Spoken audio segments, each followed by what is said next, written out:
Magandang araw po sa ating lahat. Kapatid, makinig ka.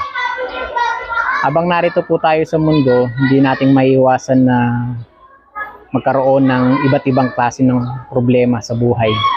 Kapatid, kung nahihirapan ka ngayon, marami kang pagsubok na pinagdadaanan sa buhay, sakit man yan, karamdaman, o ano man mga pangailangan sa buhay na yung ninaranasan, hindi po natin ito maiiwasan. Pero sabi ng salita ng Panginoon dun po sa 1 Corinthians 10:13, wala pang pagsubok na dumating sa inyo na hindi dinanas ng lahat ng tao. Tapat ang Diyos at hindi po tayo susubukin ng Diyos na sa hindi natin makakaya.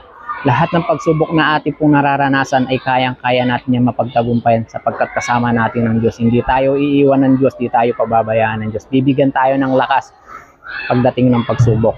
Maraming salamat po. Pagpalain po kayo ng ating Diyos. God bless po.